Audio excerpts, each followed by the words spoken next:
సాయినగర్లో ఇది మంచి ప్రభుత్వం కార్యక్రమం చేయడం జరిగింది. అనంతపురం అర్బన్ నియోజకవర్గంలో ముఖ్యంగా ఎన్డీఏ ప్రభుత్వం ఏర్పడిన తర్వాత 100 రోజుల్లో మా ప్రభుత్వం ఏం చేసింది, మా ముఖ్యమంత్రి వర్యులు నారా చంద్రబాబు నాయుడు గారు ఎంత కష్టపడి పరిపాలన సాగిస్తున్నారు.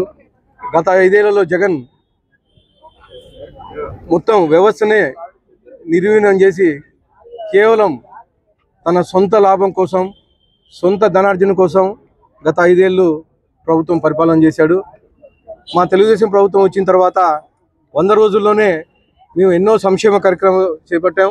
ముఖ్యంగా ఎన్డీఏ కూటమి ప్రభుత్వం ఏర్పడిన తర్వాత మొదటి 5 సంతకాలు, దాంట్లో ముఖ్యంగా డిఎస్సి 16,437 పోస్టులు మీద భర్తీ చేయమని తొలి సంతకం పెట్టడం జరిగింది.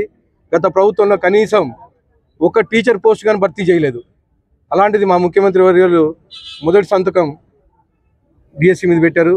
అలాగే అన్నా క్యాంటీన్లు కక్షపూర్వకంగా మూసేశారు. పేదలు పొట్టగొట్టి గత 5 ఏళ్లలో 5 రూపాయలు కేవలం చంద్రబాబు నాయుడు గారికి, ఎన్టీఆర్ గారికి మంచి పేరు వస్తుందని చెప్పేసి, తెలుగుదేశం ప్రభుత్వానికి మంచి పేరు వస్తుందని చెప్పేసి ఈ సైకో జగన్ ఈ అన్న క్యాంటీన్లు మూసివేయడం జరిగింది. మా గవర్నమెంట్ ఏర్పడిన తర్వాత దాదాపు 200 క్యాంటీన్లు ఇప్పటికి ఓపెన్ చేయడం జరిగింది. ఇంకో 200 క్యాంటీన్లు కానీ పునరుద్ధరిస్తామని చెప్పేసి మా ముఖ్యమంత్రి వర్యులు నారా చంద్రబాబు నాయుడు గారు తెలియజేయడం జరిగింది. మరిన్ని వీడియోస్ కోసం ఛానల్ ని సబ్స్క్రైబ్ చేయండి. లేటెస్ట్ అప్డేట్స్ కోసం వాట్సాప్ ఛానల్ ని ఫాలో చేయండి.